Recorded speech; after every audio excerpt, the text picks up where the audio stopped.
The Illuminati, in the words of their foremost scrutinizer, Fritz Springmeier, are generational satanic bloodlines which have gained the most power. And it's true. Yet we see so much hype and propaganda about the Illuminati, and as is everything in our modern world, it is mostly illusion wrapped in misdirection. We were never meant to see the puppet masters pulling the strings over every facet of our world, and when we do start to follow a thread, we often find ourselves mired in the sea of kayfabe that is their most reliable moat for keeping us from their dark castles of control.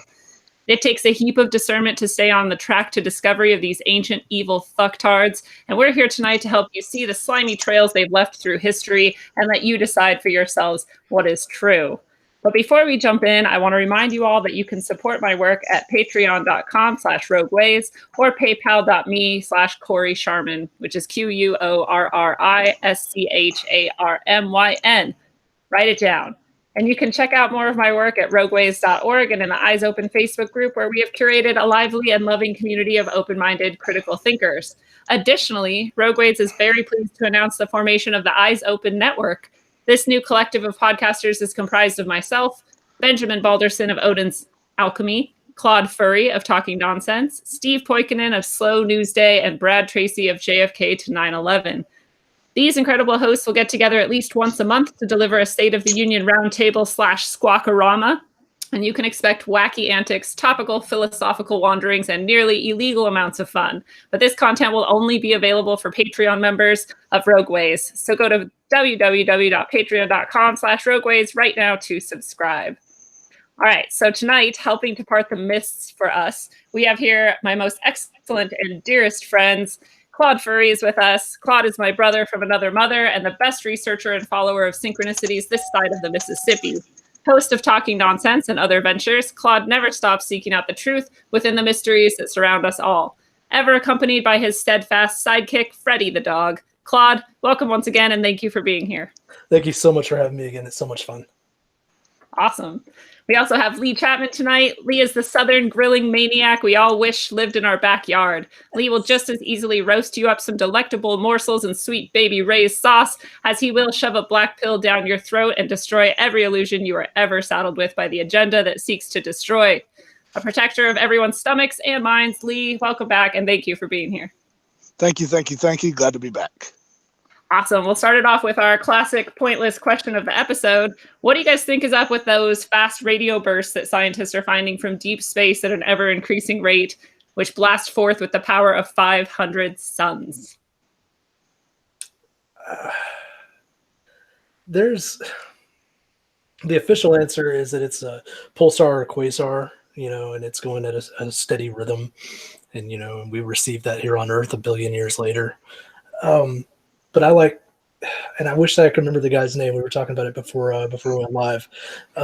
He was on THC, and he was talking about how there could be some sort of intergalactic network of these quasars, so that they would be created by some sort of intelligent design or intelligent other race, and they link up. And I was kind of thinking about that idea, and I like to liken everything back to cycles and seasons. And the fact that we're just now seeing these and noticing them, could it be that we're entering into a certain revolution or rotation of the celestial bodies that allows us to see these bursts now? Yeah, I like it. Yeah. I love that concept that it's like an interstellar highway of some kind. Whether it's information being shot around or actual like vessels or beings, who knows? I think there's probably 1,000 different ideas for it. It's just very intriguing. I want to say it's got to be aliens. I wish. Get a little Giorgio Tsoukalos or whatever in here. I'm just going to go with fakery again. Yeah. Blue beam. Just waiting for the aliens to show up and, stage 3 of evolution.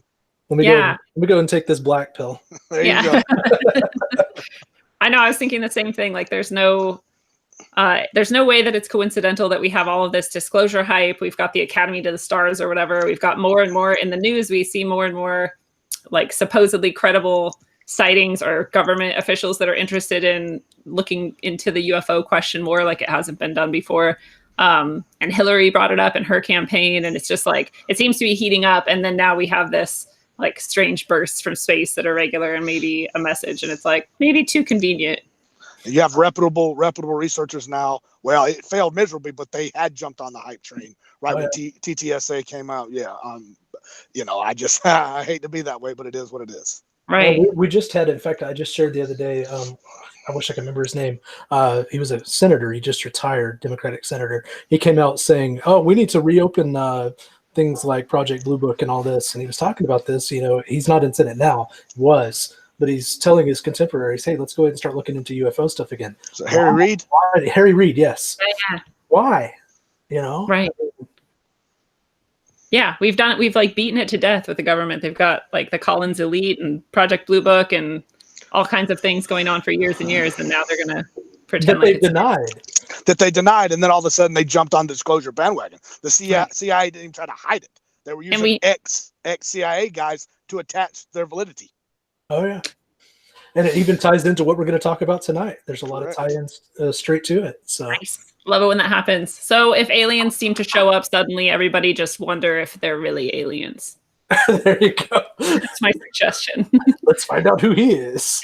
All right, so we're going to start with the Kennedys. This is hard to do, I think, because a lot of people love, especially JFK, to death. And the Kennedys are kind of held up as like one of the good guys in the elite ruling class. But we're going to start with where the Kennedys came from just to ease it in nice and easy. So what do you guys know about that? You want me to start? Yeah, go ahead. The origins of the Kennedy family are not as easily tied in. Even Fritz Springmeier himself says it's so super convoluted that the beginning point is they pick as a guy named Brian Kennedy, or as Claude, is going to tell us the Gaelic word is not. That's how we're going to pronounce it. It's Kennedy. Then there seems to be three distinct family lines that tie together more modern. And in their books and their biographies and their genealogy, they literally say that one of two things happened. They either married completely into other elite lines, or they intermarried amongst themselves and just became the name Kennedy that we know now. For some of the famous Kennedys from back in the day, Robert Earl of Bruce married one of I don't know if it's his first wife or his third wife. So wait, Earl of Bruce, you're talking about the Braveheart guy now, right? Correct, exactly. Yes, right. Yes. He married, in the movie Braveheart, the guy that sabotages his Braveheart's character, Mel Gibson's character, actually married a Kennedy. And in real life, she was a Kennedy, and she merged the Scottish into the Irish, and they fold into the British hierarchy, most likely starting in that point. So, and then people connect them back to the Scottish Rite Freemasonry because of those Scottish roots, or correct? No, exactly. Yes, that's so. Yes. Now I have to ask, what do Irish and Scottish people call their kilts? Kilts. Tartans. Oh. But we'll save that for now. Got over here. Oh yeah, just so then, it's wild. how do the Fitzpatricks of Ireland tie into it? Does anybody know? Well, we're fast forwarding if we're going to get into the Fitzpatrick. No, that's fine. Honey Fitzpatrick is a Boston mayor, one of the most famous Fitzpatricks up until this point. His daughter marries Joseph P. Kennedy, and that's where the line starts with the merger. So it wasn't all the way back in Ireland. That was like a more modern. That was a more modern, but there are Fitzpatricks before that. That's just the most famous tie-in. Okay. So it wasn't all the way back in Ireland. That was like one of you guys has playback happening. Yeah, my bad. It was an accident. I also saw a name that popped up that had something to do with Ireland, which was Delcassian, which is like a Gaelic Irish tribe that somehow tied into Kennedys. Remember I told you there were three lines? That's one of the lines. Say it again. I think it's Delcassian. I don't know. Yes, that's one of the other lines that the three that tie in together, eventually just merge into Kennedy family. So I'm just going to pull this out right now because David in the YouTube chat says Ken equals the range of perceptions or understandings or knowledge, and eddy is a current of water or air running contrary to the main current. So like backwards perceptions is Kennedy, basically. Or you can also look at it as the Illuminati are running a certain path. The Kennedys always seem to try to deviate from that path, go the opposite way even, and then they end up getting killed. So you think there actually maybe is some aspect of like the good guy hero in the Kennedy family? No, because we'll go back to PJ Kennedy, to the grandfather, the grandfather of JFK, PJ Kennedy. He was a bootleg, he was a kind of a mafioso type, owned bars, kind of underground dodgy fella. His son Joseph P. Kennedy was just an all around, in the face we talked about before, the face of America, but he was just a scoundrel, stabbed everybody in the back, told JFK at one time, doesn't matter how you win in life as long as you win, because winners write history.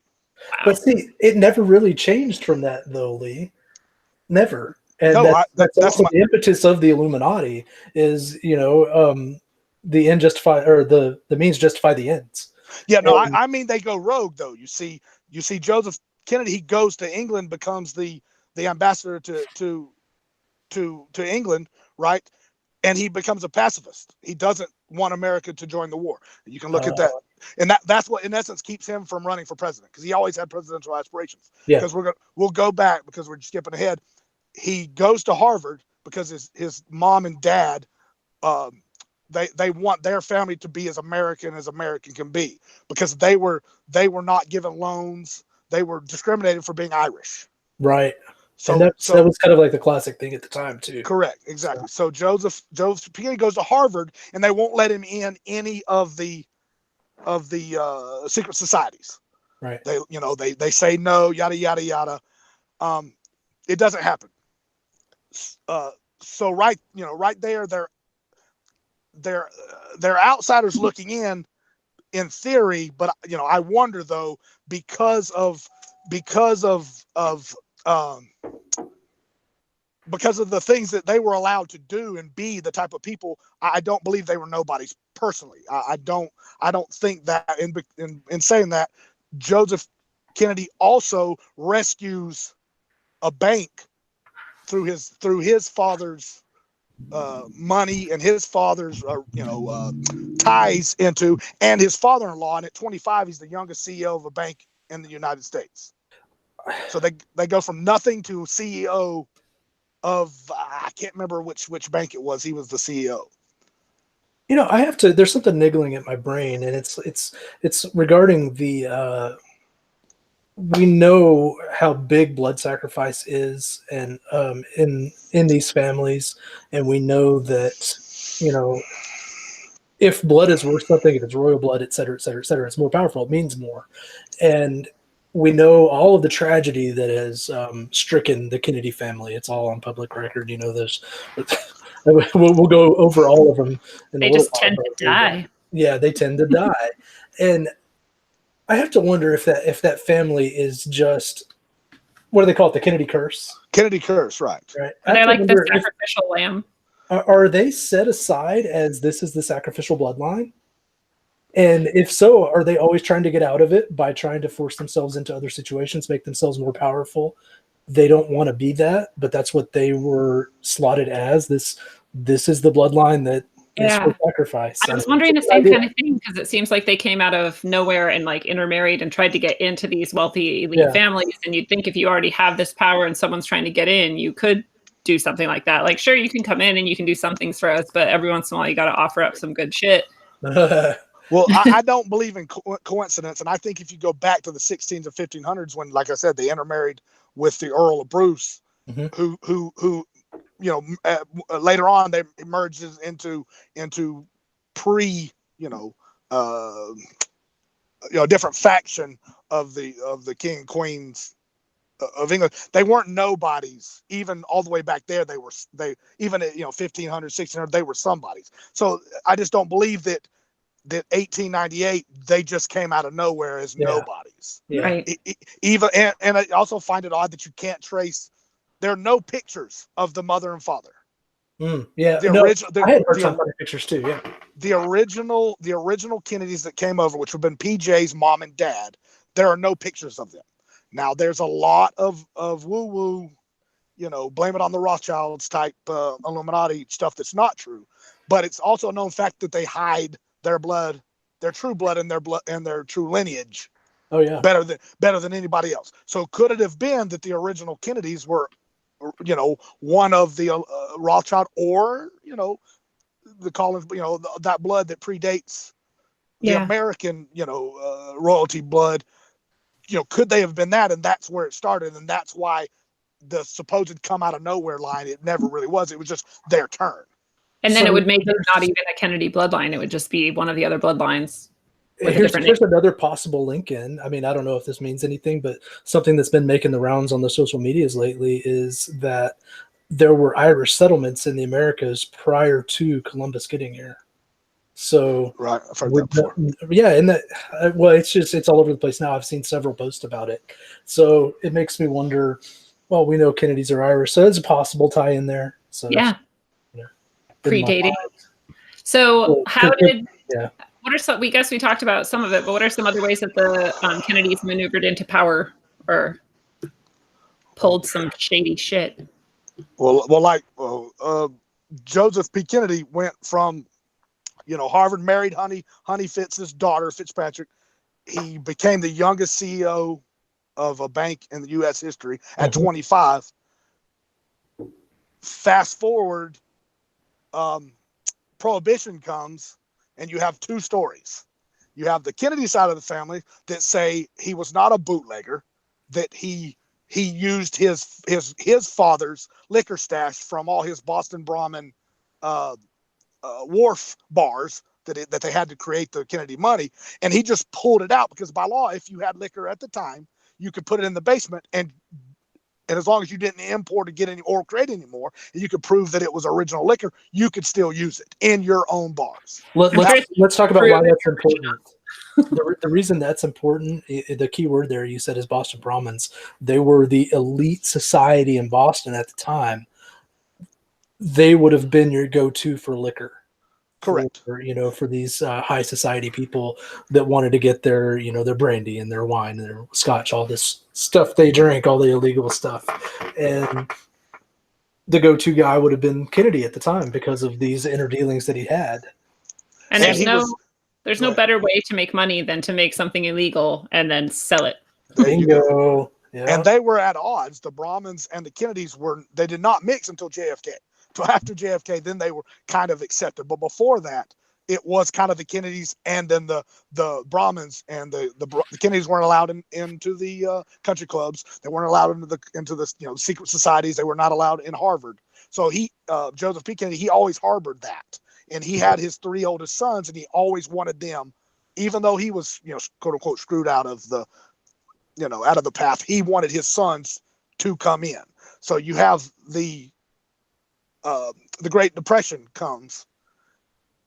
One of the reasons, and you never hear this either, mainstream history, one of the reasons that the Depression actually happened was because Joseph P. Kennedy short sold his stocks right before the Depression hits, and then turns around, buys back all these stocks that are worth absolutely nothing, and his family does not even know that the Depression even existed. They literally had no clue. They lived in their gated communities and did the stuff they did. They had no clue. JFK talks about it. He had no clue people were, drinking potato soup and rock soup because they lived, because his dad was such a shrewd, however you want to put it, businessman, and literally helped create the Great Depression in itself.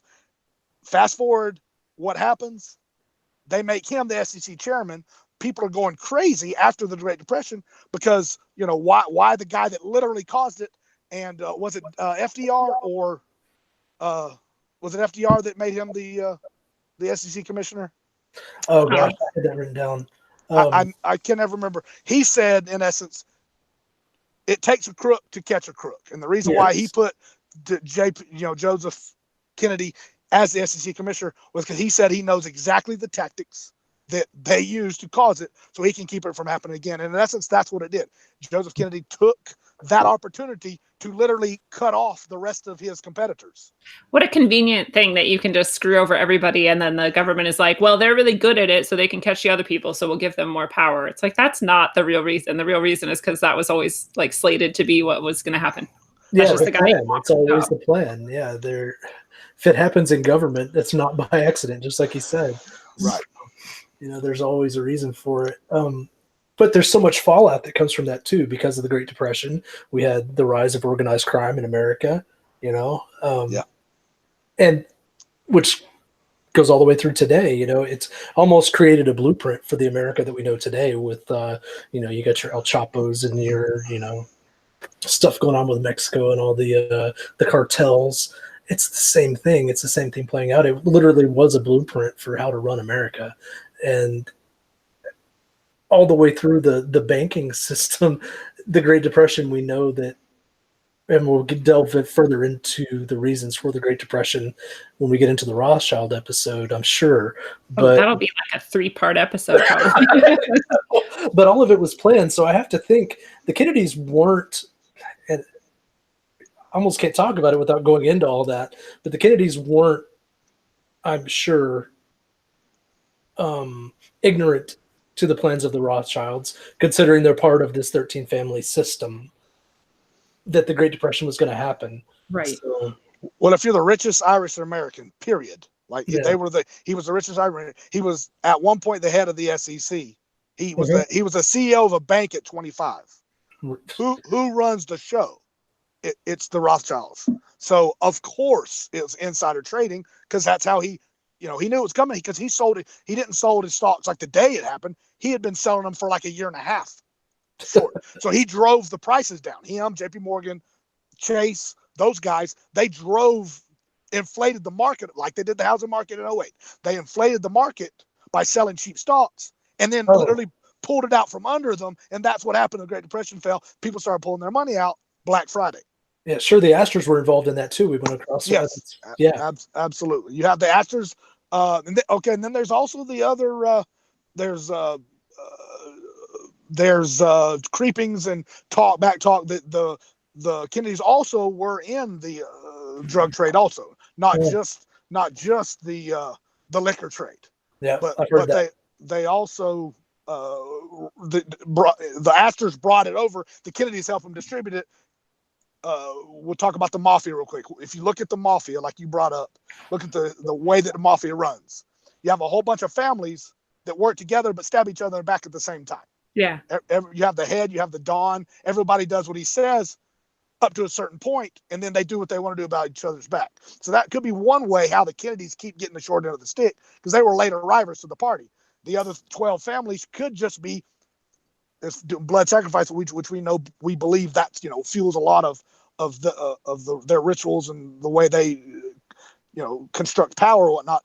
They could be just literally sacrificing all, because he sacrificed the 3 oldest, JFK, his brother, and then they even tried to kill Ted. Ted just lived. And boy, that turned into a debacle too. Yeah, exactly. Yeah, yes. Ted, the one that lived. And then you have their sister that had a low IQ. And what does Joseph Kennedy do to her? He sends her off, doesn't even tell her what he's doing, just says, "You're going to go get a surgery." Yes, sir. And he lobotomizes her and turns her into lobotomizes his daughter. Turns her into a vegetable, and then sends her to England to a sanitarium for the rest of her life. Let's talk about that for a second, because I so evil. I listened to two good official narrative stories about that today, and that's just a weird fucking story. And a lot of the things that they go on about is how they said that she was mentally retarded, but from everything that you hear from people that knew her, she was totally normal. Yeah, she just was a dissident. She just talked back to her dad. She talked back to her dad, and she didn't follow the family code. Go ahead. She didn't get Illuminati brainwashed MK Ultra style well enough.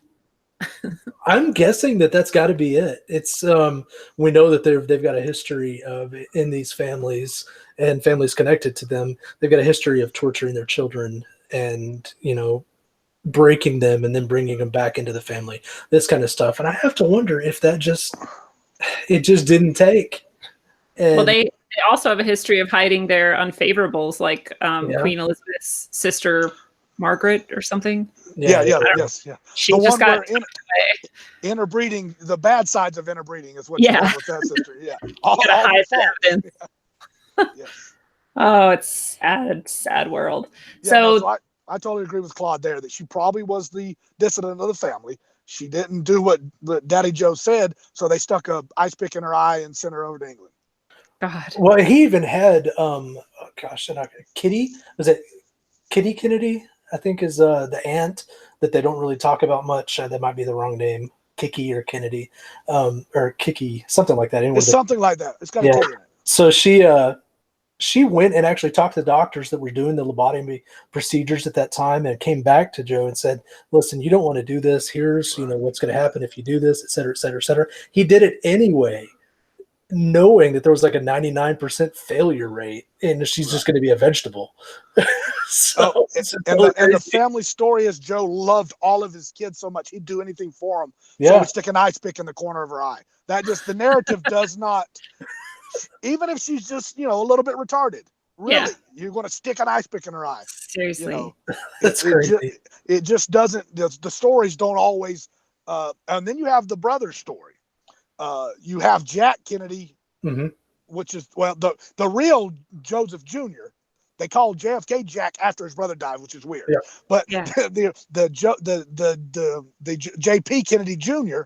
is the literal golden child. JFK is a sickly kid that his brother beat him up every day, and his dad laughed because it happened. Okay, so his dad had no problem with his brother whooping his, because he was a sickly, frail little guy. They go to Harvard together. Same thing. His brother's the golden boy. He's gonna be the next thing. Then JFK goes into the Navy because his, we talked about it a little bit earlier. His dad was a pacifist. He didn't want, the initial official narrative is that he didn't want his sons to go and die in the war. Yep. We'll get into that later with the Illuminati ties. I don't believe that. I believe he was just playing his role. But JFK enlists in the Navy, becomes a war hero, totally just flies in his brother, who is the golden child's face. So he takes on the most dangerous, dumbest secret mission that you've ever heard of, putting TNT in a plane with a little stick that you pull out, and then you're supposed to eject, and it blows up into the they said he literally got vaporized. Yes, that's how hot the explosion was. Okay, he was literally vaporized. Here's a little tidbit of good information. We know FDR is Illuminati also. Delano is a Collins and Todd. Yep. Okay, FDR's son was flying in one of the reconnaissance plane at the same time as Joe's son was flying the actual bombing plane that blows up. So FDR's son was in there? Yeah, he flew one of the Mustangs, I believe. One of the Mustangs. So FDR's son watches. So you have the real tied in Illuminati doing what they're supposed to do. Then you have the sacrificial Illuminati son, which is Joseph's son, that gets blown up in the same mission. So you have the left hand, the right hand, however you want to look at it. So that's another little, tie-in, the tinfoil tie-in, if you want to look at it that way. Well, that works out to what we were talking about earlier, like you just said, with the sacrificial family. Right. Wow. That's interesting. And you never hear that FDR's son was on the same mission, the exact same mission. Wow. Joseph Kennedy's son vaporizes, and FDR's son gets the medal for it. Kind of reminds me of Bush surviving the wreck of the airplane and then surviving the cannibals. Now I want to go back and look and see who else was on that plane with Bush. Well, there's lots of people that say that JFK wasn't on the PT boat and all that, and he didn't hold his mate's life jacket in his teeth and swim 3 miles. Yeah, the way it goes. Yeah, right. 3 miles. That's the story. Oh, that's the story. He literally said he back swam holding his mate's parachute or whatever, his life preserver in his teeth for 3 miles until they got to the island where they rescued him. What a hero. That's right. And that's modern day JFK. Okay, and then we'll get into the philandering side of the Kennedys. And that's where, just want to pre-warn everybody. I understand that JFK is an American hero according to the official narrative. If he were president, and I'm just going to say, if he were president in 2019, it's weird even saying that. It's weird. He would Well, first of all, I don't think he would even get elected. Second Right? of No, all, not in this snowflake world. Yeah, for yeah. sure. Second of all, he was not a good person, Nope. and we'll get into that a little bit. Yeah, like I said, the family, even from the original PJ, which was Joseph's dad, he was also a Flender.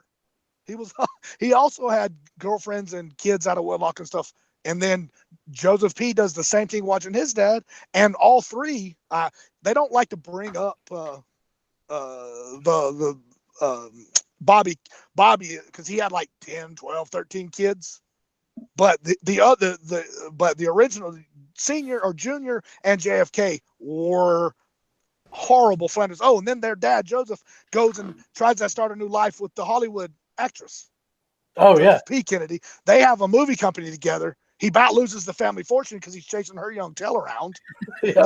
So evidently they rang him in. The controllers must have said, "Look, you about to screw up big time, buddy." They rang him in, send him because he was out and just left his family, was out in California. Then they ship him back to Boston. Well, it goes into the family that he married into as well, because Bouvet, Jackie Kennedy's her maiden name Bouvet. I'm trying to remember. Mad something was her dad's name. I can't remember what they called him. Mad Mac or something like that. He was a complete alcoholic, drunk, philanderer, millionaire. So the exact same story plays out on her side of the family as well. Of this crazy womanizing. Yeah. Family. Background. Family. Yeah. Yes, exactly. Yeah, and we'll get into her, I guess, a little bit more. We'll do the Onassis because she comes from Illuminati family also. Yep. All right. So what about the Bilderberger? Because they got involved with that too, right? Bilderberger group. Did they? Okay. That's actually Jackie. Jackie's sister married a Bilderberger. Okay. So her family, like the Kennedys now, are actually more in line with the Bilderbergers than JFK's side through marriage. But okay. Her sister married a Bilderberger is what that amounts to. I think part of the underlining thing, the Kennedy secret society speeches was aimed at those types of groups. Now I can't remember the year the Bilderbergers started meeting, but they actually were part of the original group that secret society speech was about. This whole Illuminati thing. So and that's where you tie into good guy JFK. Was he actually preaching against things like the Bilderbergers and the Illuminati and all this? Maybe at that point in his life, because he died real soon after. Right. Yeah, maybe he had a change of heart or something. Right, and then okay, wait a minute. Before you move on to that point, remember they tried to get into the secret societies of Harvard. Joseph did, and they stoned him. They didn't allow him in, so that could have been a kind of a family diss without, an outward diss of all the people that shunned the Kennedys from the beginning by not allowing them into the Skull and Bones and their offshoots, because it wasn't the Skull and Bones, but I can't remember the name. I'll know it probably when we do the Onassis because it has another tie in there. Yeah. Cambridge House, maybe something, one of the other families that are really just an offshoot of Skull and Bones. But that's who we tried. It might have been the Palmetto Group. I can't remember. But one of those two who stoned Joseph P. Kennedy before he made all the family money. So if we think they're Illuminati, we got to understand that they have to know the inner workings of this secret society. But it might have just been a nana and a boo boo to them outwardly because of the way their family was treated. I don't know, but that's just putting that out there. It certainly does smell like that they were, trying to get away from this the allotted plan for their family line, doesn't it? Right. And I'm probably jumping ahead a little bit, but if you look at how many children the Robert F. Kennedy, for instance, he had 10 freaking kids. Look how many brothers and sisters. Yeah, Bobby did, yes. Yeah, and then, but when it gets really interesting, the official narrative, I'm going to jump way ahead to JFK Jr. now.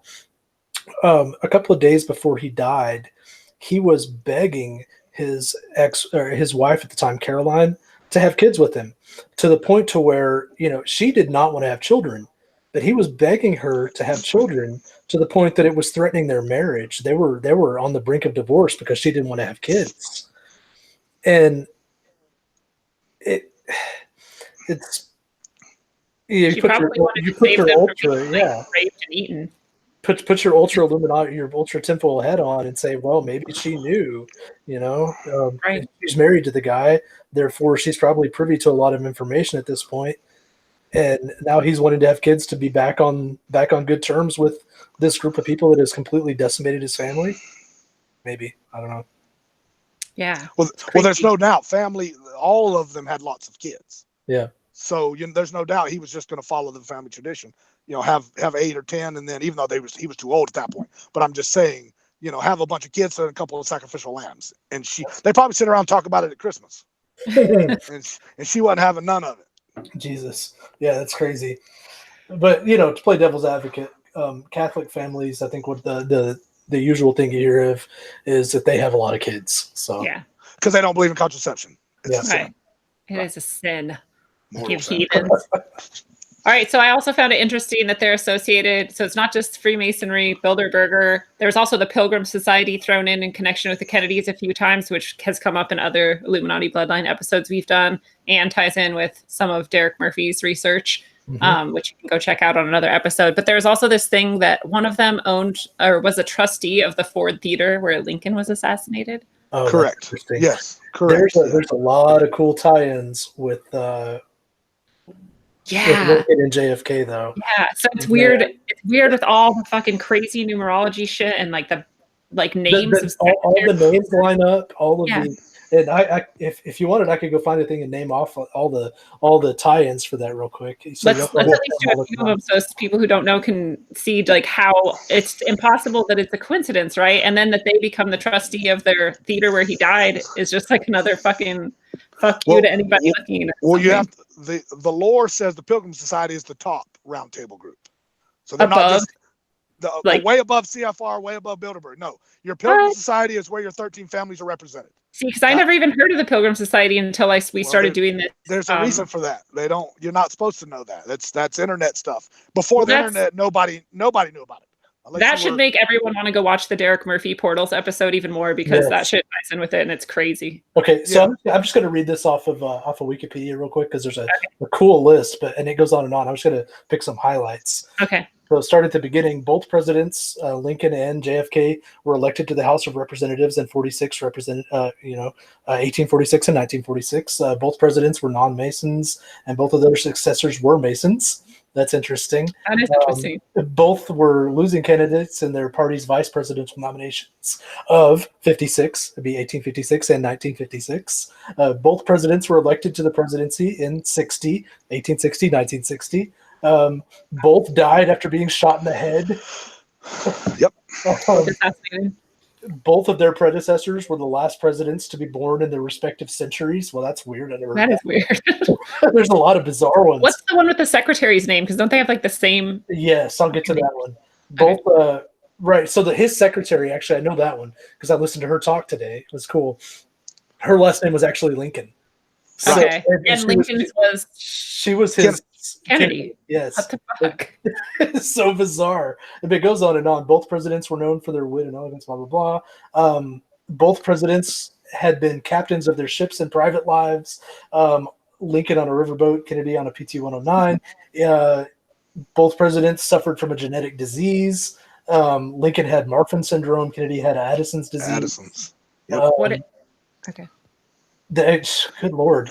Both presidents had full names that had 15 letters. Both presidents' last names had 7 letters.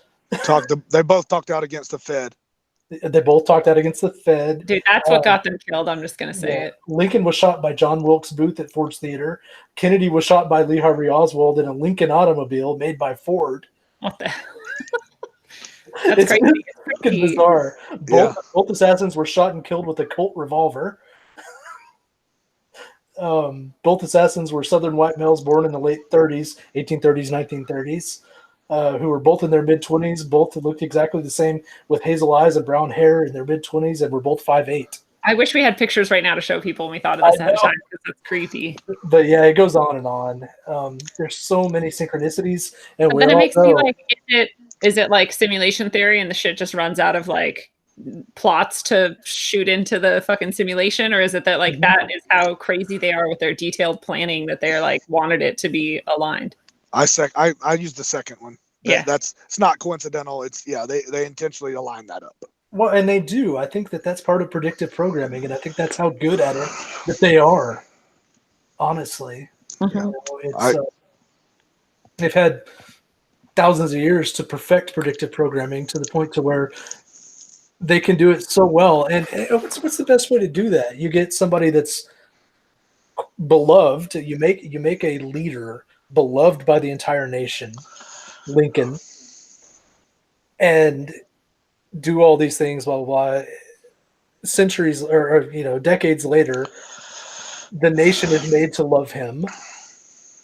And like desperately, like they loved him. Yes, absolutely. And love him. And they do that in order to fulfill some kind of, sigil work, some kind of magic, some kind of their little rituals. Like, wasn't it like one of the ones I liked was that it was an Arthurian like reenactment or something? Oh yeah, well, and it works. That same scenario works both for Lincoln and with Kennedy. And there's the whole Kennedy, occultism of Kennedy's being shot has been played out to death. Yeah, shot to death. But it absolutely was an occult assassination. It was an occult. Right. Which just leads you to know that Lincoln's was too. Like maybe we haven't torn it apart as thoroughly, but I'm sure if you did, it would pan out. Oh, for sure. In fact, I think Lee, you brought up before in one of the previous episodes how Lincoln is actually tied into the families as well. Correct. Yeah, his mother was his father didn't exist. His mother went to Lincolnton, North Carolina. So and had her baby with a Springs Rothschild offsuit family.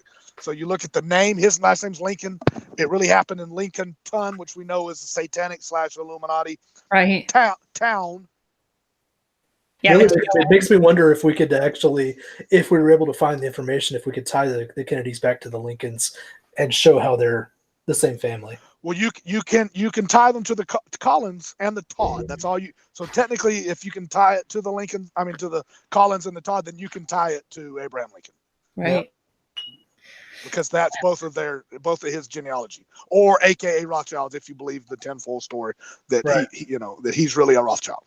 And besides all their like maneuverings for replaying whatever rituals they're doing, or just getting people out of power who are possibly going to go against them, or whatever's actually going on, they also serve the purpose of just demoralizing the masses. Right? People become like hopeless when their hero president is taken out so easily.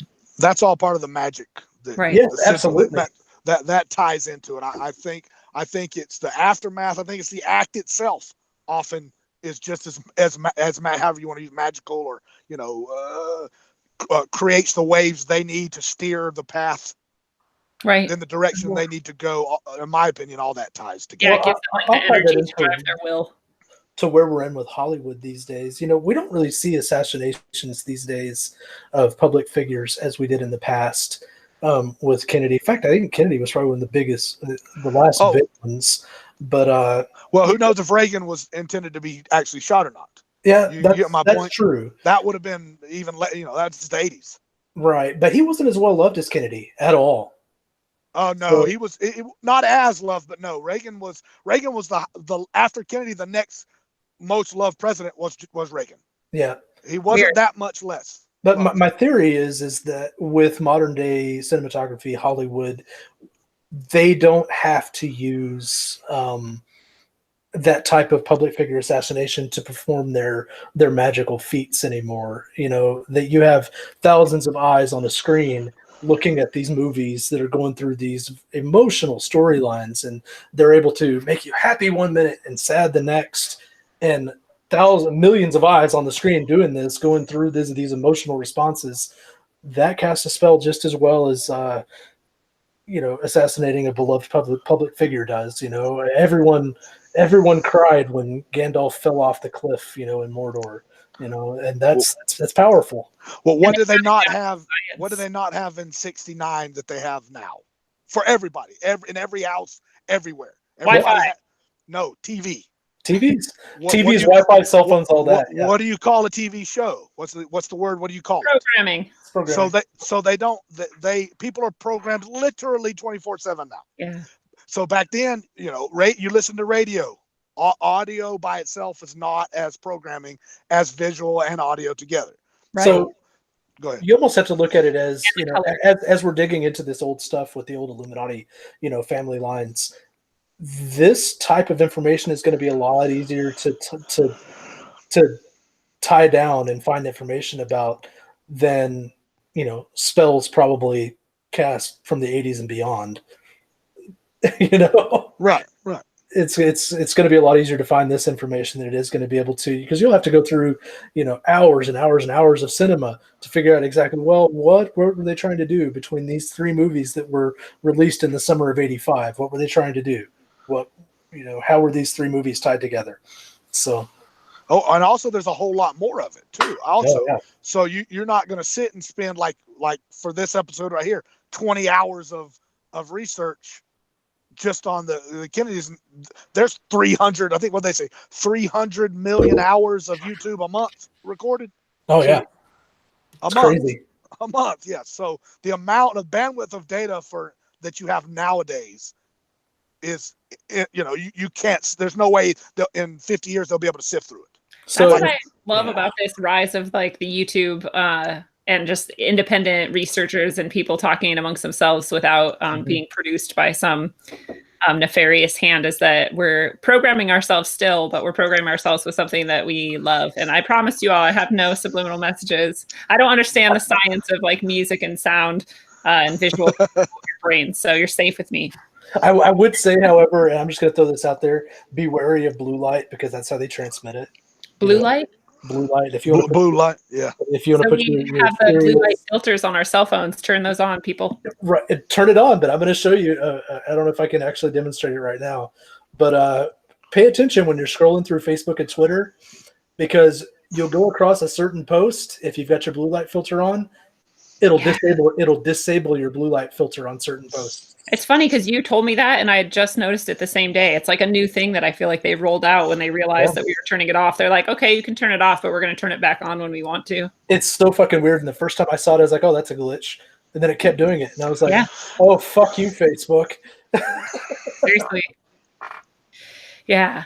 All right. So where are we? We're going to talk about some of their more specific power plays. I don't know if we have any more than what we already mentioned with the drugs and bootlegging and alcohol stuff. Do you guys have other things? Well, how we talk about the mafia, how the Kennedys got elected, since PJ was affiliation with the mafia. Now they deny it, but that's one thing the mafia likes to do, is to gloat and take what's the word? They like to take all the credit to what's going on. Yeah. So when they say they did all this stuff and they have everything points to the middle, I tend to kind of believe them. So you have Kennedy, which he loses his very first election. His dad said, he goes to his dad and says, "Look, Dad, I lost. I'm going to need your help." So there's a 1946 house that he wins the first election. How he wins that is it's really, really close. It's really close. West Virginia. Yes, West Virginia. Right.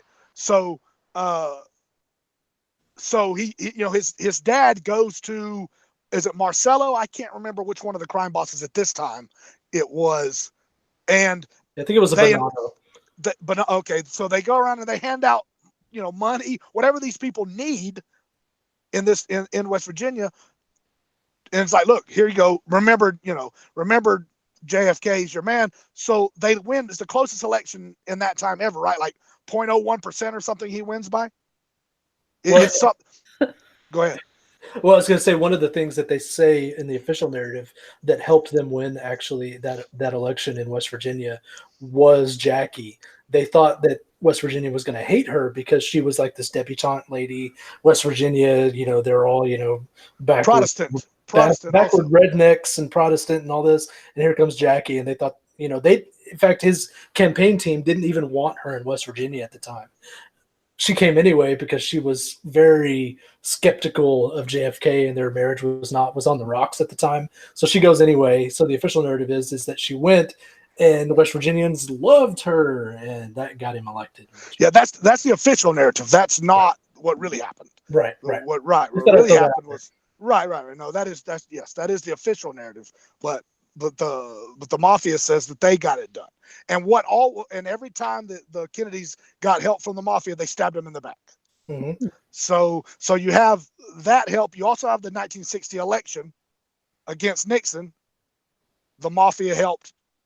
Joe pays off the mafia. They help get Jack elected. And then what does he do? His brother, who had never ever tried a case ever, makes him attorney general. Yes. So you have the most powerful man in the world, which is the president. The second most powerful is actually the attorney general. And his brother, who was a lawyer but never tried a case, he makes him the attorney general. And the first thing they do is go after organized crime. After organized crime, get in there. And the thing is, I think it's prudent to talk about the Rat Pack a little bit at this point. Oh, I was going to get there. Can I just ask a question really quick? Would it be possible that when they went after organized crime, they were actually taking out their enemies and not the people who helped them get in there? Oh, no. He literally, in the hearings, he literally points to, I can't, which mob boss was it? It's the one down in, I'll look it up.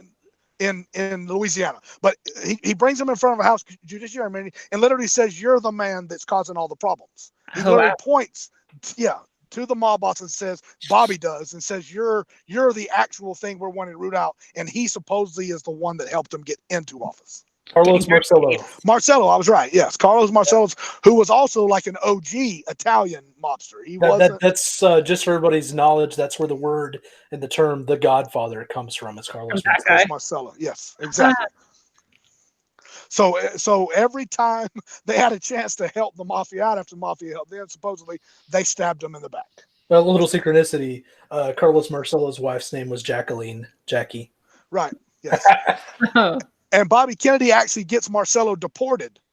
And, he's going to get him deported to Italy. So Marcello pulls a backdoor deal with somebody in the Guatemalan embassy, gets a Guatemalan citizenship.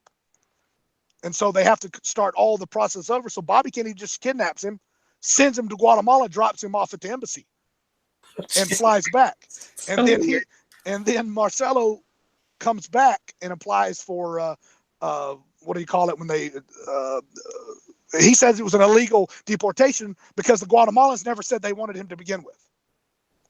Oh, he applies. Yeah, so he tries to be a. What do you call it? It's amnesty. Amnesty, yes. Yes. So he actually does get back into the country because of that. So the Kennedys were always power, flaunting. And Joseph P. Kennedy said actually Bobby was the most like him. He was the most hardcore, the most I'll do what it takes of the three brothers, even more than the golden child, Joseph, senior or junior, I should say. The means justify the ends in every one of these families, man. Correct. Yeah. All right, so we've got mafia, drugs, alcohol running. We also have evidence of some monarch programming because of their ties to Satanism, right?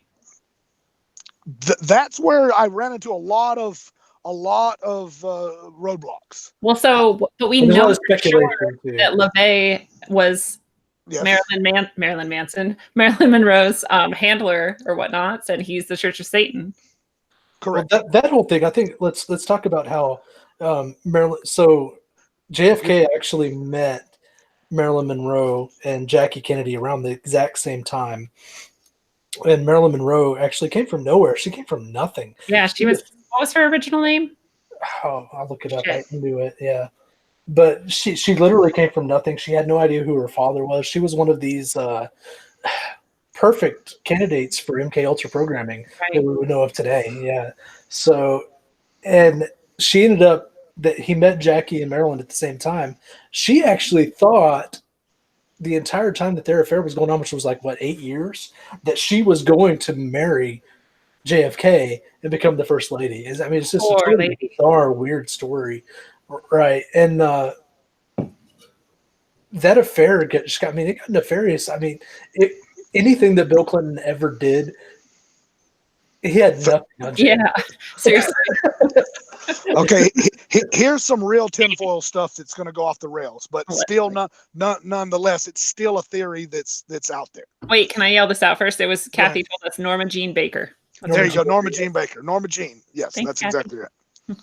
So Claude brings up the Rat Pack.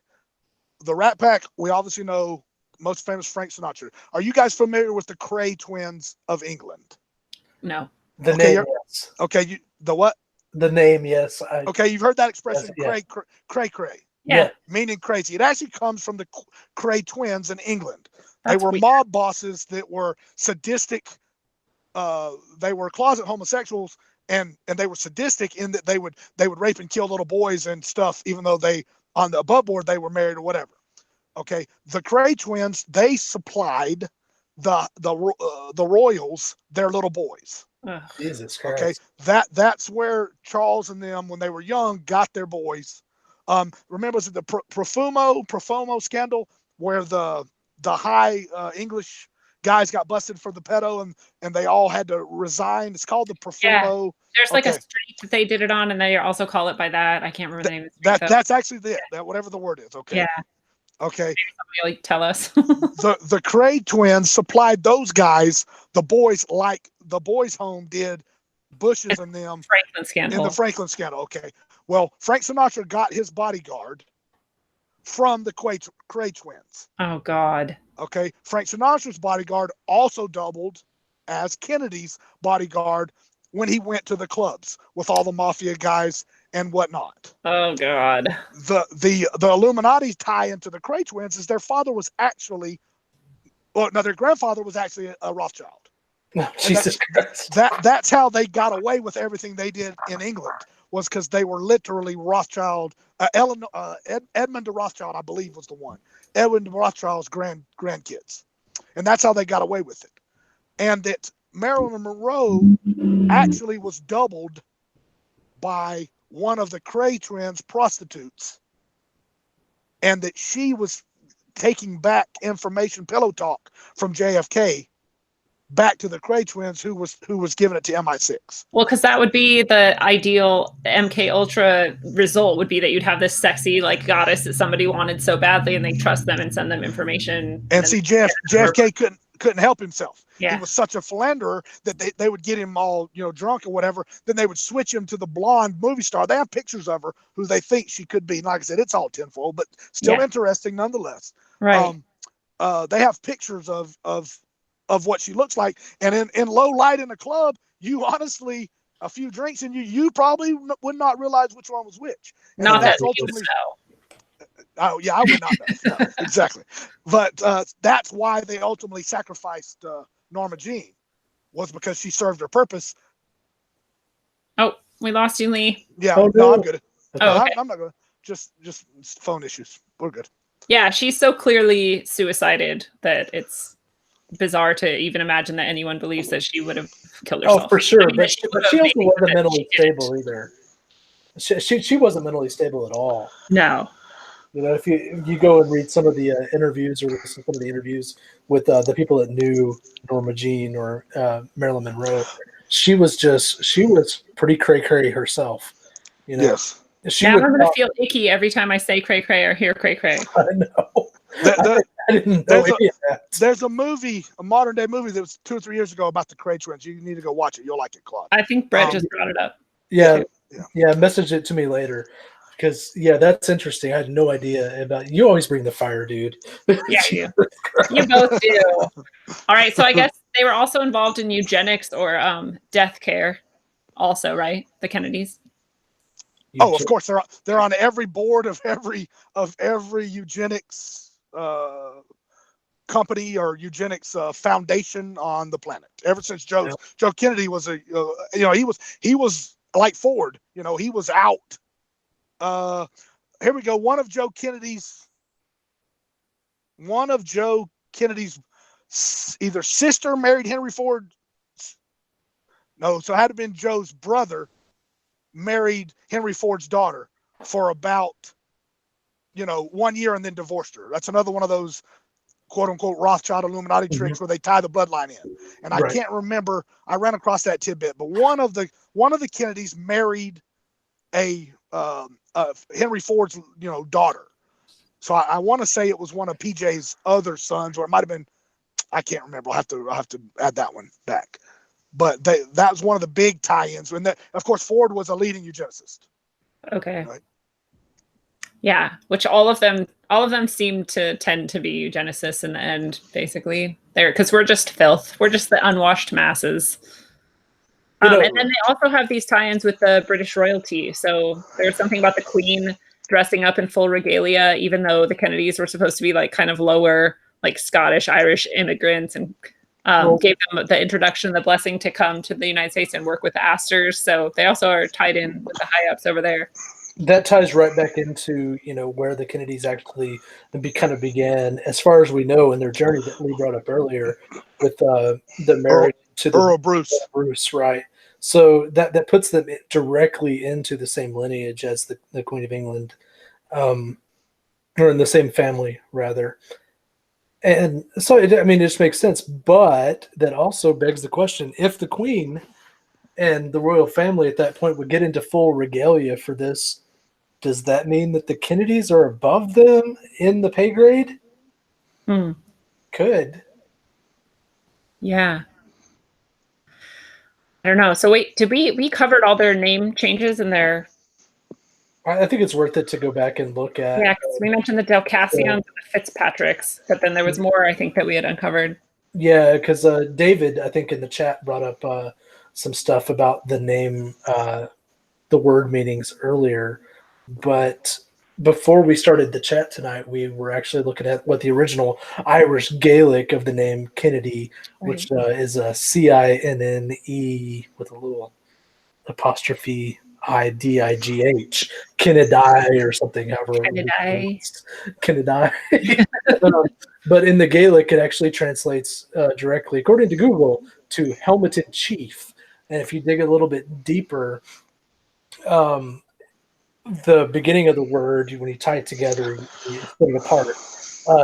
Ken means head, and Edai means ugly or fierce, from the Gaelic. And that's kind of paints a picture of what we see of at least JFK. He's the head of things, and he's both ugly and fierce. Yeah. He's got a completely ugly side, and he's got a completely ruthless side. And you take that, basically every Kennedy we've talked about, from Joe to Robert F. to Ted, they've all been the same way. They've always been these ugly, fierce leaders. Yeah. They're like true to their names. Absolutely. And truth in words, right? Words have meaning. Yeah, they're chosen for a reason. And it made me, when you had brought that up before the show started, it made me think of this random thread I had heard once that after Kennedy was assassinated, there's rumors that they kept his head, which they tend to do for their occult rituals, where they can then basically trap that person's like consciousness in that skull and use it for divination and whatever other ridiculous purposes they might think they have for it. So it's interesting that the head keeps coming up in the root of the name, and that maybe his head is like on storage somewhere. Well, yeah, it's totally creepy. You get all but that ties way back. You can tie that back to like crystal skulls and all of this, dealing with the occult. But the skull, the head, is the most quote unquote important part of the body. That's where the soul resides. That's your pineal gland, the eye. Your true eye. Monarch programming. Yeah. So there's got to be more. If you think about it occulty like that, there's got to be more to these occult sacrifices than just, we need their blood. Especially when it's famous or important people, I feel like, because who else's head did they have? Like St. John the Baptist or something, right? Yeah. So it's always like, I feel like these really important people, they would want their heads more. Well, Barbara Bush kept her aborted or her stillborn fetus on a jar in the living room. Disgusting. Well, yeah, Barbara Bush is an entire, and Nancy Reagan, they're both an entire episode in themselves. That's right, yes. And then you have the Skull and Bones, which they, George Bush that went and supposedly stole Geronimo's skull, and that's what they use since George was there? I believe it was. if he didn't do it, but they still used Geronimo's skull in the Skull and Bones ritual. God, how fucked up is that? Well, I read something interesting about the Skull and Bones, and this is completely off topic, but apparently everybody that enters Skull and Bones has to go and steal a bone from an ex-Skull and Bones member from one of the grave or whatever. The way I hear it is just you have to. It can be occulty also. It doesn't have to be an ex-member. And supposedly Bush, that's why Bush went and got Geronimo's skull. Okay. Oh, okay. Because he was the last great, when the representation of American Indians, Geronimo's who you think about. Mm-hmm. But I'm pretty sure of that. Interesting. Yeah. Just rubbing salt in that wound, or like, we destroyed your entire people, and now we're going to desecrate your skull and keep it for our occult practices forever. Jesus. God. Pretty much sums it up. And then we drop 9/11. Yeah. That's our whole game. All right. So we've gotten into some of the most famous Kennedys, but we've got some more that we can cover. What do you guys got?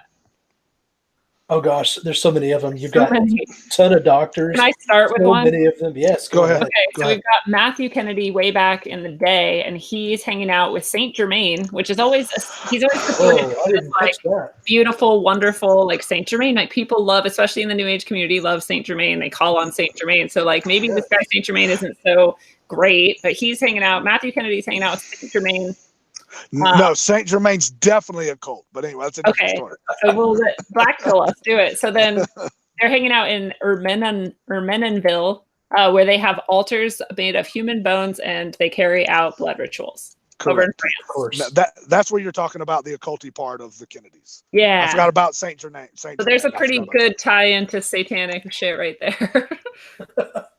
I don't think there's any doubt that they're satanic. They're tied into these other families, through blood, birth, and marriage. But if you look at, there's a long history of Kennedys graduating from Harvard and Yale, and those universities are notorious for their occult tie-ins and their secret society tie-ins, and it's when you start looking into famous Kennedys, every one of them has some tie-in back to these. You've got an innumerable amount of doctors and lawyers and congressmen and senators all tied into the same family, and it's almost as if we were talking earlier about them being the sacrificial family, but they're also sort of a ruling family. In fact, one of the American legends is that they're American royalty. They're the American. Well, they are the American Illuminati. They're the only one. Yeah. If you look at everybody else, they have DuPonts are not American. They're French. So if you look at all these Illuminati quote unquote bloodlines, the Kennedys are literally the American Illuminati branch. Yeah. So back to what Clarence said, they're definitely ruling class because they rule America. Got it. You gotta wonder though, if here a while back in mainstream news, you had oh gosh, I can't remember, Joseph P. Kennedy, is that his name? He was the guy, the drooling, the drooling guy. I remember him. He was doing his interviews after Trump said something, and he came on and started giving his interviews and stuff because he has these political. He's a congressman, I think, right now. Yeah, he's the Kennedy fanboy, the new one, kind of red hair. So this is the dad. No. This is the grandson, okay. The great grandson. Ted. He's Ted Kennedy's grandson or something. Grandson, yes, Ted's grandson. So and but the thing is you look at the Kennedys as what they were supposed to be, and with the assassination of JFK Jr. and then Ted dying of wildly the exact same brain tumor that what's his name died from. What's his name? McCain. Yeah, John McCain. It's almost like they can make people have brain cancer. I know, right? We know that's true. The point is that I don't think the Kennedys are anywhere near the top of what they used to be. And we look at families like the Clintons coming in, and then you've got newcomers like Beto O'Rourke and things like that coming into the picture, and Ocasio-Cortez and all these newcomer families. I think that they've branched out, I think we're talking, we're spending a lot of time talking about these original 13 families. I really think they branched out. We could probably tie them back relatively easily if we looked into it deep enough, but I think that they branched out. So I bet I would guess they intermarried. Like, what are they, like, useful idiots or whatever? Well, no, they intermarried. The Kennedys are Rockefellers. The Kennedys are Rothschilds. The Kennedys are Bushes. The Kennedys are oh shoot, I can't think of the other name. But I don't think they necessarily faded away. They just kind of merged together. Oh, they're Astors also. The Kennedys are Astors. Do you disappear? The blood is still the blood, right? You just mix it with this other blood that they consider all to be, above of us anyway. So did they fade away, or they just assimilated? I don't know. Well, they consider all of their blood, sort of quote unquote holy anyway, as they're related to, these, ancient races. Correct. Yeah, the purity. Correct. Yes. Yeah.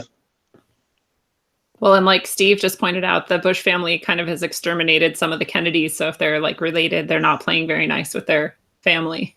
But like we've shown, they like to stab each other in the back and fuck shit up. And especially if the Kennedys aren't considered to be like pure or ancient, then probably they're not cared for very much. But that's the dialectic at play, though. That's the Hegelian dialectic at play. You always have, an extreme on one side, an extreme on the other, and you're looking for that center balance. Correct. You'll eventually get to. And you look at the ruling power; it's never always the same. The Rothschilds are never out in the open. Yeah. Ever. Barely. Same things are Rockefellers. The Rockefellers are literally own everything in the United States. AT&T to Microsoft to you name it. The entire medical system is owned by Rockefeller money. The UN is built on Rockefeller foundation land. So, but when's the last time that you heard of a Rockefeller, out in the public? Just through Jay-Z songs. Right, yes. But you don't see them as no. So just because we don't see these people on a daily basis, like I've always said, the Bushes, they're middle management, right? They were since, Poppy Bush, they were going to be the face of the New World Order in the United States. And the Clintons, they're really just the thugs for the Bushes. The Clintons are way down here. They just do what they're told, kind of a deal. They're the cleansers. So just because I have to think, though, we talk about, you're the Clintons and the Bushes and the Kennedys, and, you go on and all the way back, into the 13 families. You have to think that the bloodlines are sort of kind of played out in the public mindset. People get tired of hearing the same name over and over again. It's the dynasty thing. The Clintons had a dynasty. The Obamas had a short dynasty. We know the Obamas are tied into this by blood. And I think we talked about that in the previous episode. And with time seemingly moving faster because information travels faster in the modern day, names are changing a lot faster. And, I hate to repeat myself, but it goes into going into how much faster these sort of spells play out and how much harder they are to track down. And we look at, the newcomers into the political spectrum, the O'Rourke's and the Cortezes and, all of these different names are running for political office, and they're touted as heroes of either the right or the left. And then you've got the odd ducks that are the Trumps, and that's an entire dynasty in and of itself of money. It gets to where it's almost as if I want to draw a line to they're trying to distort it so that it's harder and harder for us to have talks like this to be able to draw it back and say, well, this is where it comes from. Well, it's this is the ultimate plan playing out. So it's like the dialectic has further fields. It's like Chris was saying in the chat, like we don't even there's a really good reason to think that these people we're naming right now aren't even the real close to the top, right? Like maybe even the Rockefellers and the Rothschilds aren't close to the top. Like there's probably families and people we literally have no mention of and are never going to know who they are at the top. I can believe that. Absolutely. Yeah, I talk about that all the time. Yep, The I agree. story. How many times has this particular, paradigm run through? In fact, we've got a picture of this in predictive programming in the Matrix. What is in the third Matrix movie? What does the architect say to Neo? Well, you're like the 15th iteration of Neo. Right, thousandth So, iteration or something. Yes. isn't that wild? So you think about that, it's like, well, how far back do we fucking take this? Long live Tartary. So there you go. All right. So what? I think we hit all the big other family connections they have. Did we mention Bronfman? I don't No, know. I didn't. I don't know the tie-in with the Bronfmans. That's Okay. Illuminati. That's And then Illuminati, though. Okay, and then we got Tafts and Russells in there somewhere. I'm just taking this out of Springmeyer's notes. Like, I don't know who these people are. Oh, the Taft. So Taft was a president. Oh yeah. Yeah. Yep. No, he does the genealogy, but we don't have like it would. It's one of those reading the Bible things. If we just said this person related this person, it wouldn't be that interesting to the folks. But you just saying the name is good. It's good. People can follow it up if they would like. And then we got most of the locations, I think, too, that I could find at least. Do you guys have any other places that seem significant to the Kennedy story? Okay. Do you know where the Bronfmans tie into real quick? Huh. No. The Nexium scandal. The Bronfman daughters. Really? The Bronfman daughters are their dad started the Nexium cult. Wow. The Holy Bronfman. shit. So this is the sex cult that they got young women and branded them and like got them. The Bronfmans are the heirs to the Seagram liquor. Okay. Oh, it's always liquor. It always goes back to alcohol. That's the Bronfmans, and the two sisters are the head of the Nexium sex cult. Spirits. So that's where people will know that name if it just came up. That's why I said they're definitely Illuminati. Okay. So we tied them to some places near Paris. We've got Ireland, Scotland. We've got Boston. I don't know if there's any other locations. Well, Boston is their big playground. Yeah, that's there. That's Kennedy land. Boston is Kennedy land. Massachusetts. And obviously, we could go into great detail about where he got shot, John F. Kennedy, but I'm sure people have also beaten that horse to death. Yeah. Well, so the whole assassination, why the assassination, and all that. I would like to delve into some of the Trump CIA, JFK files, the 25-year deal.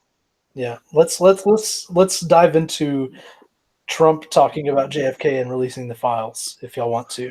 Yeah, do it. Cool. So there's a lot of different things, when you look at the files that were released. One of the big ones that I like to, because I like aliens, is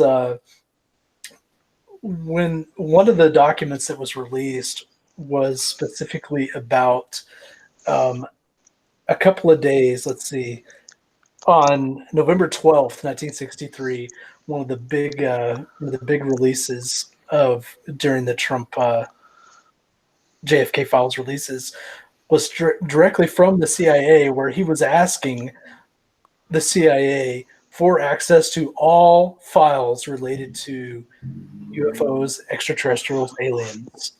A couple of days later, he got shot, killed. So dead. there's a million things that he could have got killed for, because there's the wanting to end the Fed, there's him trying to expose secret societies, perhaps, and now there's this alien thing. Like, is it possible that he gave his life?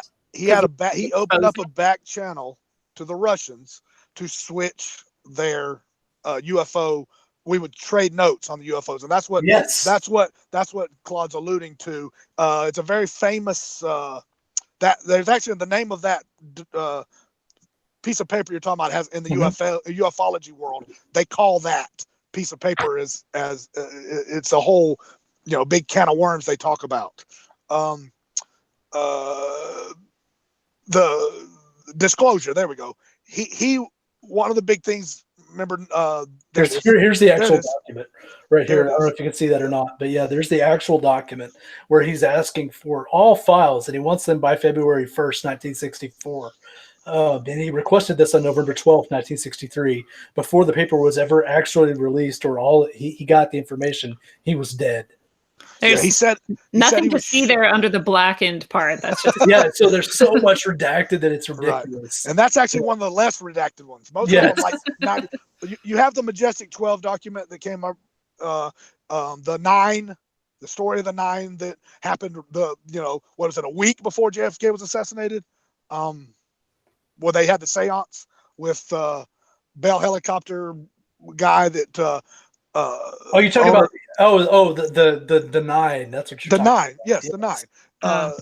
And they had Lee Harvey Oswald living at their house with them at the time of the assassination. Totally bizarre, dude. His wife, his wife of the Bell helicopter owner's wife was best friends with Lee Harvey's wife, Russian wife.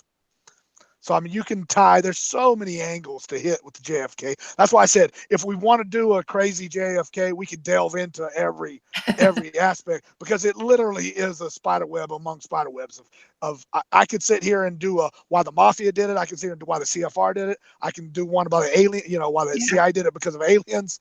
Mm-hmm. There's so many. Man, we just barely touched on the mafia angle. Well, it's like Max Egan said on the episode, and I'm sure on his own episodes, that you can prove anything, really, if you give enough documentation, and you can prove any one of those theories is the reason why, but you may never actually know the real truth. Correct. Well, that's the point of the spider web, If you look at the Bohemian Grove on there, they got the big owl sitting there, and their seal says, "Weaving spiders come not here." That's right. Because they are the spider web. Yeah, they control it all. That's just laughing at us is what that is. Weaving spiders. They are the weaving freaking spiders. Part of that connection with the nine and the seance and Lee Harvey Oswald sitting there and JFK requesting the files, maybe it's just me and my bias, but I just tend to lean towards aliens being like demonic or etheric entities that don't have our best interests in mind, and they just can masquerade as UFOs. But that's my random thought of the moment. Absolutely. Well, I mean, they could be, but I believe that there's both. If you ask me, I think that there's these demonic spirits, and then there's the extraterrestrials, and one poses to be the other. I mean, if you think that the Earth is a globe and space is real, that could be true. Yes. God damn it. Oh, you mud floaters and you flat earthers over here. I like to go down every rabbit hole. All right, what seems to be the Kennedy role overall in the power pyramid, do you guys think? I think we covered it a little bit. I believe that they're the sacrificial lamb. And I won't argue with that. But I think that there's probably two faces to it. You've got the masculine and the feminine always. You've got the sacrificial lamb part of it. And they're also the shining light or the beacon of hope for humanity. Because that's how they're portrayed as, on the outside, I guess, which maybe that would be the feminine. The masculine part would be you're also the sacrificial lamb. Yeah. So they're like the political theater that we're meant to buy into to help keep us under control. Absolutely, it's all about control. Everyone. I mean, when JFK was shot, the nation shut the fuck down. It was mourning. It was a period of mourning for months after that, and because what was it? The term was Camelot, and what was Camelot? Camelot was the greatest shining beacon for hope. And, that started in the 1600s, whenever, the story of King Arthur. Yeah. And all that came about. It was a shining beacon of hope for not just, America, but for humanity. And then, boom, it's dead. Yeah. And that's raising all this energy and all this hope up and then dashing it instantly. I'm sorry about that. But it also keeps us bought in because we're like, well, we just need another JFK that'll come on and not get shot, and then they'll change the system, and then we'll be okay. Well, how many times has it happened since then, though? Every time a U.S. president has been elected since then, it's been the same idea. Oh, he's the new hope, and he's the hope new and change. Everything from Reagan to Clinton to Obama to Bush. To Trump. And Trump was the biggest one of all. Oh my gosh, that guy is a master of sigil magic. Oh my gosh. People really believe that he's gonna be the one that ends the corrupted elite. Actually, this is probably the perfect time to tie in the QAnon tie-in. One of the biggest things about QAnon right now is that JFK Jr. lived the assassination or his death. and the entire thing was a big facade. He didn't really die in the plane crash. He faked his death. Oh, it's And a psyop. it was a psyop. He was trying to get Trump elected the entire time. He was friends with Trump at the time before he died, which is, a big deal. But so was Hillary. And so was Hillary, right? Yeah. They were all partying at the same. They're just hand parties. holding in a circle, worshiping Satan happily. Pretty much. Well, and that goes back to all means go to the same end, I guess, right? So, but the big QAnon thing is that JFK Jr. is QAnon. QAnon, yes, I heard that before too. Yeah. So you can also see, you can also look at JFK assassination as the Illuminati showing the American people that they don't run the world. That it really is it's just a facade that Americans think they run everything, but ultimately you don't really. And we're going to show you how we're going to kill your most beloved president, put you back in your place. And then what happens directly from who does it? George Bush, most likely. Yeah. You want to get into there.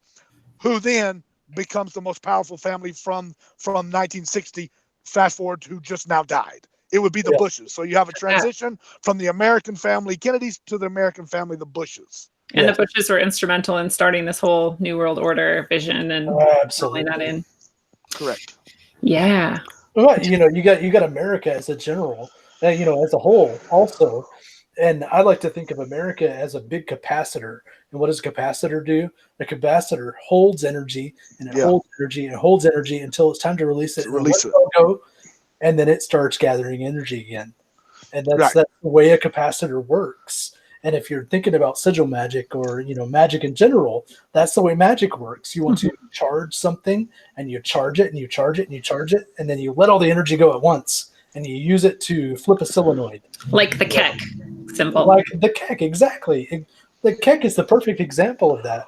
The Keck charges the symbol or the sigil and then releases it all at once.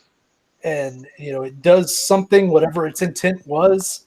But, personally, I believe Keck is something different. I think Keck is the epitome of chaos magic because, everything that I've looked into with Keck, it's, I honestly, I can't determine if Keck is a co-opted symbol or if it's a symbol that is built from the inside out. Does that make sense, Lee? Well, so Keck was an ancient symbol, but Pepe is the modern symbol that represents Keck, right? So can it be both? So, I guess it totally could. It's charging this, this impetus of energy from the United States and from a certain wing of the United States. These ultra right wing or anarchist or whatever it is you want to believe side of the United States. These millions of people to charge this amount of energy to one specific mindset or one specific intent to make something happen, like Donald Trump getting elected and beating the Clinton empire, or I don't know. There's a lot of different ways you could take it, but because it's chaos magic. You don't know what's going to happen from it.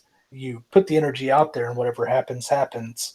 And I think that entire mindset, the entire mindset of chaos magic, is pretty antithetical to what the Illuminati is notoriously known for. That's where I was going to go with that. Yes. So that would be evidence then that maybe Trump actually is come up. Like he was maybe like, yeah, I'll agree to play your fool and let Hillary win. And then he did pull this fucking shenanigan. Got elected. And then maybe he actually is the rogue. I don't buy it because I'm so cynical, but I want to hope.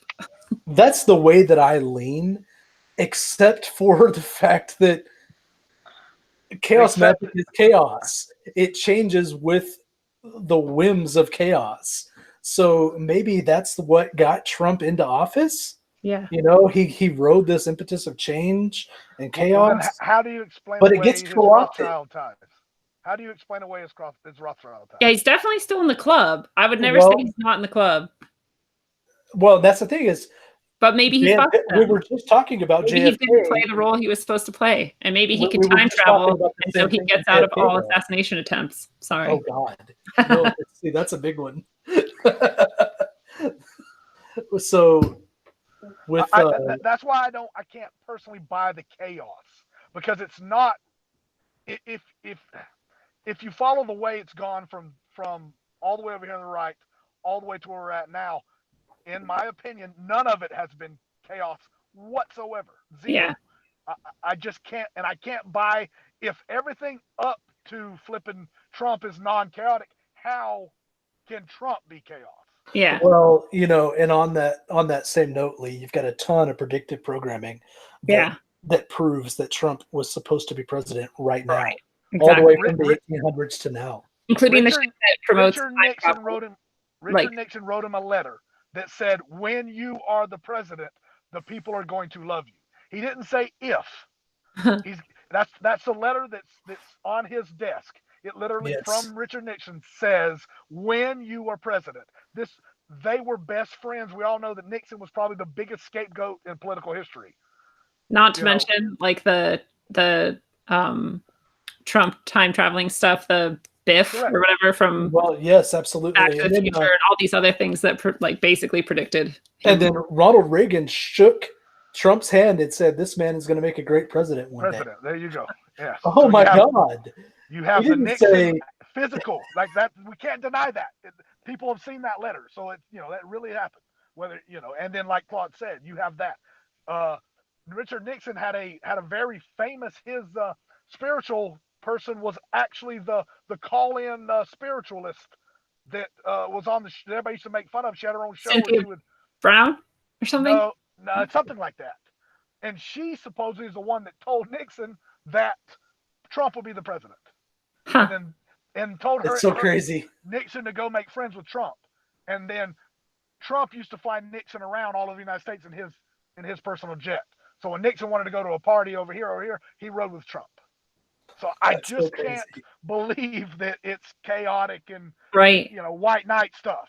So the scariest thing about this to me is that the next book after the book about Baron von Trump, which makes people think that maybe there's time travel and that Trump has it and whatever, is the next book is called The Last President. Correct. Yes, and that's scary. Before knowing that, Freeman Fly predicted that Trump would be the last president also. And he's good at predicting things based on the games the Illuminati plays and numbers and symbols. Like, he's really well steeped in that. So terrifying. Yeah. No way he had any prior knowledge or anything. Right. It is absolutely terrifying. But if I almost, think about it from a magical standpoint, the chaos can be directed into one direction or another. It's kind of like stirring a pot with a bunch of spices in it. And you see a bunch of these little swirls happen when you're stirring the pot, and they eventually all culminate into one big swirl if you take the ladle out of the pot. Now let me back up. Talking about, could Trump be a chaos magician himself? I totally believe that. I think he is. Meaning he wasn't chaotic into the position. So that would be possible. I don't think that chaos brought him to be the president. But is he a chaos magician? I won't argue with you at all, because he definitely creates it, does he not? He does. And he's very good at it. The opposite of Obama. Yeah. People hated Obama, but the people that loved him, heck, Trump can't keep the same 15 people liking him for 3 weeks. Well, the first thing to remember about a chaos magician is the first thing they start with is a sigil. Then they go to hand signs, and then they go to words. And after they're done with words, they go to just their own personality and their own presence in a situation. And that's eventually you realize that you yourself are a sigil. You're the exact same energy as whatever you drew on the piece of paper. So you build yourself into a personification of the energy that you want to put out to the global consciousness. So what has Trump done around himself? He's built a cult around himself, and any great cultist knows that that's what you do. You build people, you build yourself as a magnet to draw people to you, and they put out the exact same energy that you put out. And if you look at Trump, that's what he's done. That's where Make America Great Again came from. That's where, MAGA, all that fun stuff. And it hasn't died down any. If anything, it's picked up steam. I was going to say, it definitely is just as powerful as it was.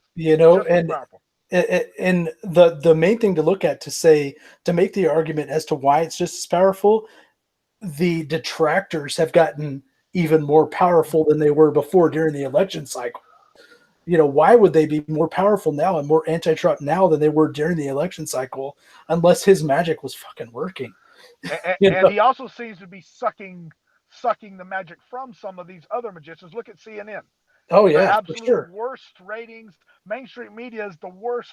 So he's sucking their magic, taking their magic, and projecting his own, I guess, with their, amplifying his magic through their magic. Or sucking for theirs. sure. Yeah. So that makes sense. It's Trump is a cult, and maybe we should do an episode on Trump sometime.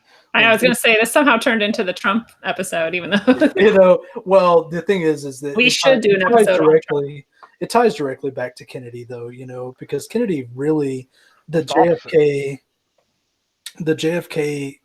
assassination, I feel like really started the, being able to look into and see that this is what's going on. We should have been able to see it from, when Lincoln was assassinated, honestly, but we didn't have social media. We didn't have television, and after Kennedy was assassinated, it was all over the television, all over radio, all over print and news. And then we get Trump elected and it's all over social media. It's just easier to see now than it was back then. It's easier to draw these connections. Look at also at the perception of America. The Kennedys were perceived as America, right? America was not hated in the world. It was beloved because we rescued, quote unquote, rescued the world from communism, from Hitler, yada, yada, yada, all of Europe, right? So up until Kennedy's assassination, America, they flew the American flag, they partied. What happened after that? It starts with Vietnam and then Korea, and it goes the complete opposite way. That's right. To where now, America is nowhere near as beloved. It's not the rescue or savior of the world. We're now considered the bully of the world. Is that what Trump means by the pinnacle of that? Well, is that what Trump means by make America great again? He's trying to bring it back to the Camelot era. That's one way some people perceive it. Absolutely, not just monetarily, but it's also that was also seen as that was the purpose of the Obamas, is to bring it back to the Camelot era. That's what he said, but we also know that he did the opposite. Now, is Trump really doing it? No. I mean, he's not doing it either. What does he do? He goes and make Israel the capital. Jerusalem the capital of Israel. For sure. So every president for the last 100 years has said they were going to do it, but who actually did it? That didn't make a lot of people happy. Yeah. So is Trump really doing what he said? No. Make Israel great again. Like I said, what is his entire cabinet is Israeli banker, Jewish bankers. So who's the guy that John Bolton he just got from the Warhawk? Yeah. Oh God, the Bush Warhawk. I mean, he's the Bush. That's what. Yeah. Bolton was. I want to blow everybody up, and So, like I said, it's very chaotic. You hit the nail on your head, though. He most definitely is a chaos magician because you don't know, what angle he's hitting at this week, who he's going to piss off, who he's going to make happy. What 4,000 tweets he's gonna, he definully keeps the pot stirred. But that's the point of chaos magic, though, is if you want success from a sigil, you're gonna do your primary sigil, and then you're gonna make innumerable sigils after that to empower your main sigil, and you have to put some impetus of yourself behind that to empower each and every sigil behind that. So you've got your main sigil, which is Make America Great Again, and every sigil after that is to empower that main one. You Make America Great Again, that's just a name. That's just a word. We know the power behind words. I don't believe that the original intent of Make America Great Again, getting all that power and all the impetus behind that, anti-Clintonism, anti-Obama stuff, whatever, socialism, was just for the benefit of, the right-wing people that were on his side. I think it was all based on, I want to get America back to the point to where I can charge the greater Illuminati symbol. That's entirely possible. look at back in the 60s. The Kennedys, one of their selling points was they were rags to riches. They were immigrants that came to the United States that had nothing and built an empire. A lot of things he said was, even though we know it's not true, but he said, I built my empire from the ground up. He didn't know. No, Yeah. He got $1 million. No, his family is. The Kennedys didn't family either. is elitist. The Kennedys didn't either. Thank you. That's my Yeah. point. That and they both serve the same purpose of giving people this false hope that we're gonna actually make America great again or have some return of goodness. And so reality, it's almost like restarting the civil, because the first one didn't work. So we're gonna try this one. Or it worked really well and we're gonna keep doing it. Or maybe, it's just a continuation, because the last time I checked, we weren't suffering over here in the grand old U.S. Ultimately, I can tell you, I'm not suffering for rice and beans right now, or whatever. So I get it. So one of the things you brought up, Claude, was like back then when Lincoln was assassinated, we could have seen through it, but we didn't, because we didn't have as good of connections and like technology that we have now, where we can all know more. And I think that's it's obviously a tool they use against us as much as they can, right? But it is one of the tools that we can use to sort of help subvert their power plays to some extent, as well as we can. But what are some of the other ways that we can disempower these fiends? Oh God. Knowledge is truth. I mean, you can argue with me all you want about, this and that, but just getting people to understand the way these people and these things work. The truth behind all of it is what matters. Are you ultimately, or me or you, anybody listening, is going to be able to really change anything organically? No. But over time, you plant the seed, like the Bible says, people get this quote misconstrued, a mustard seed's a tiny thing and it grows into a thing as big as your house. Yeah. So with the faith of a grain of a mustard seed, that doesn't mean with a little bit of faith. That means with a little bit of faith, it can turn into something massive and huge. Word. Dude. Yes. I mean, you hit my point there, Lee. And Lee, you're one of the greatest chaos magicians I know, whether you know it or not, because you black pill the fuck out of people. And that is a fucking sigil. You throw these ideas out to make people not want to believe what's on the left or the right or the center, but what the fuck is over here? Right. The this truth, is what's really going on.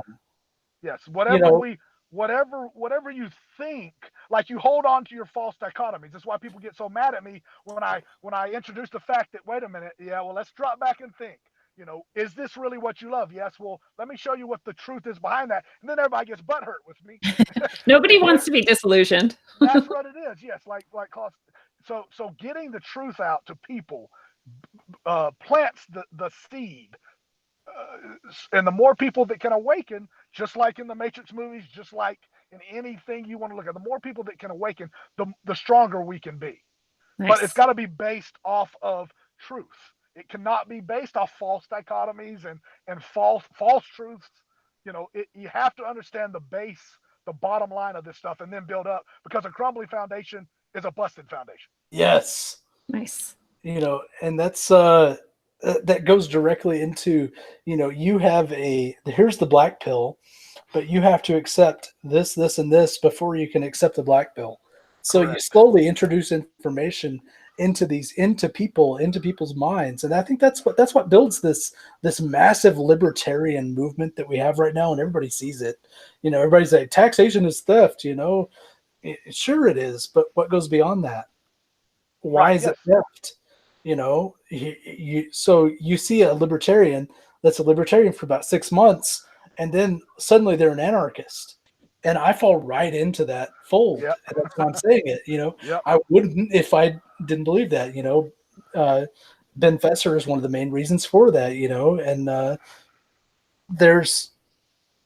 he really opened my eyes up to a lot of things, and so did Steve Poikin, and so did you, Lee, and because money is one thing. Taxation is theft is one of the first things that really opened my eyes to where the fuck did they have the authority to take FICA out of my damn paycheck? They don't. That's the thing. They don't do it. They just do it. They never had authority for it. And that's what opens a lot of people up to this mindset. And eventually you can roll along that train and black pill the fuck out of people and say, oh, money doesn't exist. Money's nothing. And once you realize that, it goes into, what the fuck is American history? Yeah. Oh my God. And then we have a podcast like this. And that's why I'm sitting here right now, literally. Yeah. Is because I realize that none of this stuff that we believe is actual history, is actual truth. There's the fact of the matter is anything that I could come out of this podcast talking to you, beloved people, about, I could probably come out of it later thinking, well, nothing we talked about is true because this happened. Correct. Yes. No, I say that all the time. Yes. You keep realizing, higher than your pay grade. Yeah. Nobody starts at the back end. Everybody starts at the front end and works your way to the back. Mm-hmm. You walk in the bus, you start at the first seat. When you get back to the back, you realize everything you passed coming in wasn't even really there. Yes. And then you bust out the emergency exit and run. Run the you fall into an abyss and try to hold on to the roots on the way to the bottom. Yes. So I just wanted to throw in there that one of the things I think people can do is there's a lot of ways that the powers that be tend to keep hidden by making the truth mockable, or mocking the truth, making it seem like it's a ridiculous theory. And they purposely will throw in examples of the ridiculousness so that people will be like, oh, there was that one example, so everything you're saying is wrong. But I just, people AKA would be Alex wise. Jones. Huh? Like Alex Jones. Alex exactly. Jones. Exactly. That's how they make us look stupid. Alex Jones. Right. Well, and maybe they others. put road bumps in there, like gay frogs. Yes. It's like, really? But then when you look into the gay people frogs do thing, you're like, there derail? actually are frogs changing sex because of chemicals. So there's some truth to it. So like, look at the things that you've been taught to think are ridiculous and you just cast them aside and just look for some kernel of truth at least, because usually it's there and it probably will surprise you. more than oftentimes you hoped it would. Yeah. All right. So what final words of wisdom do you guys want to give to the people? I gave mine. I'll let you guys go ahead. I spent 15 minutes on it just a minute ago, ranting and raving about. You're good. Just find your truth and then go beyond it. Nice. Don't anytime when you think you're at the point when you're there, guess what? That's a fake front. Keep walking. You'll fall right through that door. Open up into another door, and you get to that door. Keep on going. Excellent. Yeah, it never ends. It's like it's like one of those mirror mazes you go through. You keep looking through the mirror maze trying to find your way out, and you keep seeing yourself.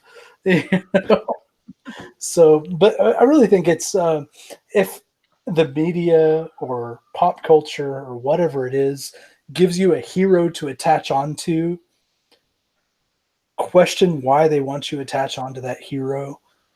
JFK, why is he put out there as your hero to attach onto? This is the way America should be. And you dig deeper into that hero, I guarantee you'll find that hero has more dark shit attached to him than any of your greatest enemies does. It's always the brightest pillar is always the darkest on the other side. Well said. And I would say that it's really easy to look at these things and become afraid. And fear is the mind killer, as we know from Dune. And you can't let fear take over. And one of the best ways, I think, to not let fear take over is honestly joining up with people who are like-minded and not crazy and want to have a community with you, which you can do. We're here for you if you want us. And there's other people too, everywhere you look, if you really reach out. So don't let the fear stop you, and connect with as many people as you can, because that's going to be what gets you through it. So, fellow travelers of the path, it is good, true, and beautiful. This has been your eclectic, concentric, analog source of wisdom, according to Claude. Claude, thank you for being here. Absolutely, homie. And Lee, thank you for being here. All day, every day. Awesome. And all around the world, we see the same patterns of control, and we find that they have crept through our entire histories to contrive a world where the blind fumble through the detachment from truth and self in order to co-opt our power. You are never beholden to these fucks, and all you've ever needed to wake up and detach the umbilical cord of death is within you. I wish you an ever-increasing awakening and a freedom no one can touch, friends. And until then, as always, travel well, aim for balance, and always look inside first.